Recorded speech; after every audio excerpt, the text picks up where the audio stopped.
If my father had seen the things that I've seen, he'd tell you to burn the bodies by nightfall.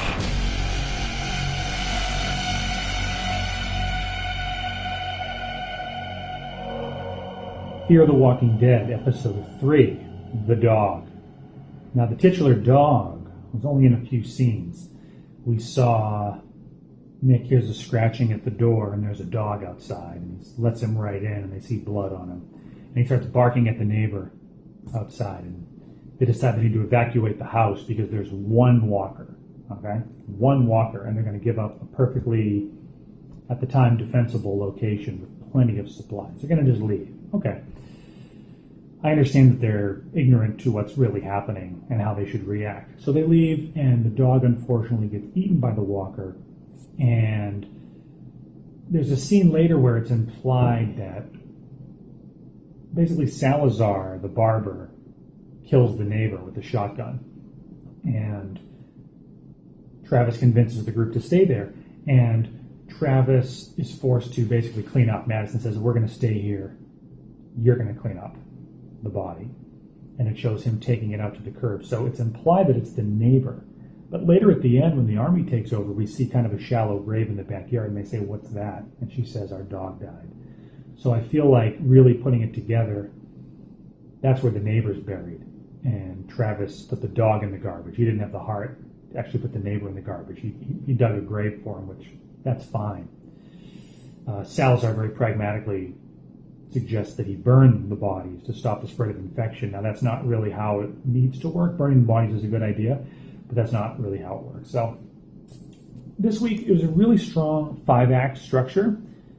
In the opening, the riots continue. They're in the barber shop, and Travis feels the wall burning. Or I think it was, I forget who felt it, but the wall is burning next door. The rioters have set fire, so they need to evacuate. They actually make it to the truck, and they get out of there. And the juxtaposition between them running through the riot and Madison and Nick and Alicia playing Monopoly at home with power, and they're just having, drinks and having a wonderful time playing Monopoly, arguing about who gets to be the top hat, while Travis and his group are escaping the LA riots was pretty striking. It was a really nice juxtaposition there. So Christopher, in his first smart move possibly of the show, is actually contemplating the straight razor in the barbershop before they evacuate. He's kind of looking at it, and Salazar says to put that back, but Christopher's actually using his head a little bit, which was a nice character moment for him. Madison never gives up hope that Travis is coming. And I think it's Alicia who says, what did Mr. Dawson do to the cruises? She's still kind of like, what's going on over there? She still kind of has hope that they're going to come through this. So the shot of the rioters that we were waiting for last week, we got this week. It was really well shot. It was shot in kind of a claustrophobic sort of close way, and it was really well done. I really liked those shots. And that's how the intro ends. Then we go to Act 1, and I thought it was part of the show, but it's actually just a promo that shows all of LA shutting down. It shows the traffic dying down, the planes being grounded, and the lights going out sort of block by block. It was a great shot. It's too bad it wasn't in the show, but it's a great intro.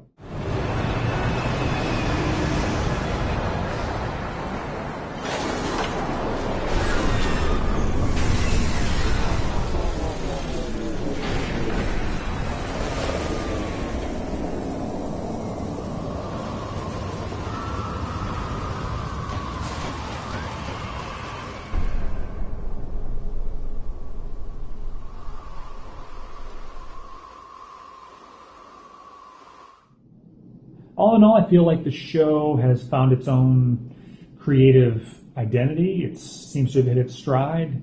We've better defined the characters of Madison and Travis. I think the internet would agree with me that Travis is a weak character, but he represents that, the innocence of the little girl playing with her doll a little bit. Just that doesn't want to deal with reality, wants to pretend nothing's happening, and just trying to move forward. Whereas Madison represents reality. She represents pragmatism, what needs to be happening now. She represents more or less the future, and Travis represents the past, the old world.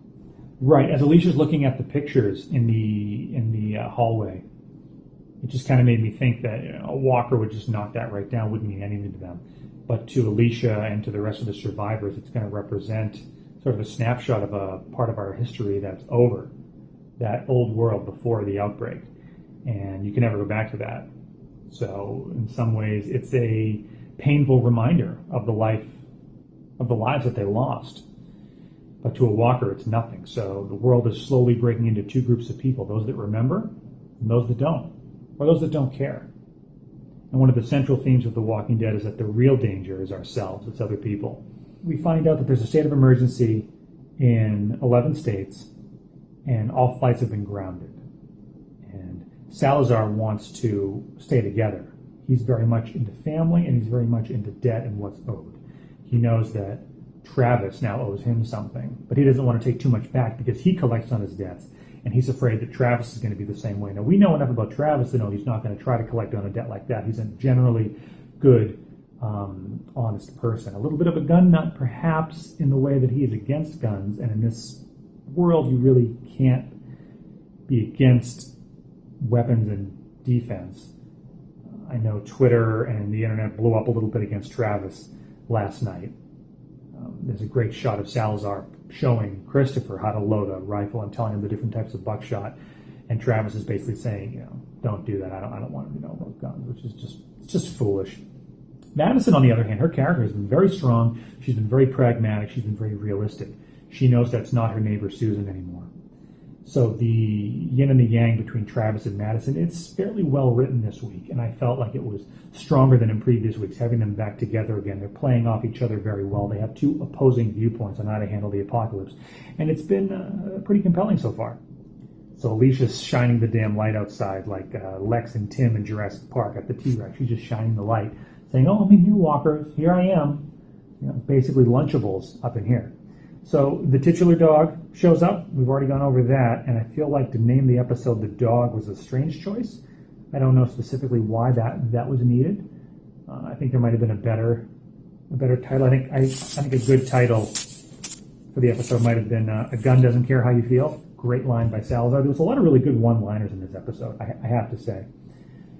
So Salazar comes through big. He blows the neighbor's head off, and he very calmly hands the gun, I think, back to Madison. Or it might have been Travis. Doesn't matter. So the fence is an effective way to actually study Susan. She's behind the fence, and she can't get to them. So they're just kind of looking at her, and they're saying, is this Susan? There's a really great character moment between Madison and Travis where, she's about to kill her. Madison's about to kill Susan with the hammer. Put her out of her misery, basically. And Travis is saying, if there's even a small chance that there's a cure, that we can do something to help her. Let's not do anything that we can't undo. Of course, again, we have the crystal ball to know that Travis is dead wrong. They should put her out of her misery. She's just simply a liability. As we find out later, she very nearly kills her husband returning home from work at the end of the fourth act. It's implied strongly that the mother, I think Liza is her name, broke Travis's nose on multiple occasions. Did anyone else pick up on that? I felt like it was strongly implied.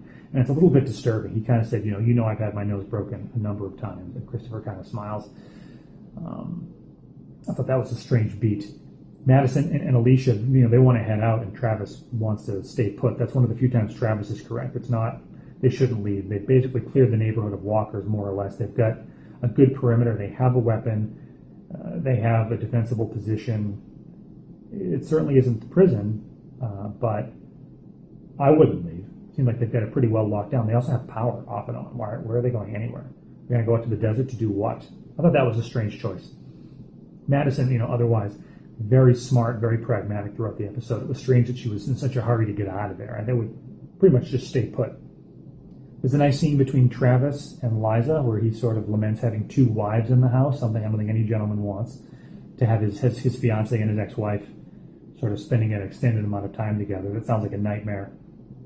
And she says to him, you can't fix everything, Travis. And it speaks to his character that he always wants to fix it. He always wants to look for a solution and not necessarily deal with the reality. Liza and Madison, she's basically saying, if what happens to Susan happens to me, I want you to put me down, basically. Don't make Travis do it. It would break him. And it just goes to understand more how Madison understands that Travis is weak in his character, and he shouldn't be in charge. And we basically have to protect him. And I like the shot of, two strong women protecting Travis. I thought that was really nice. And we pick up in Act 4, and they have to do something about Susan. She's just out there, and Travis is like, "Oh, good morning, Susan." He's not dealing with the reality of the situation. And he puts the trash on the curb like someone's going to pick it up. I thought that was strange.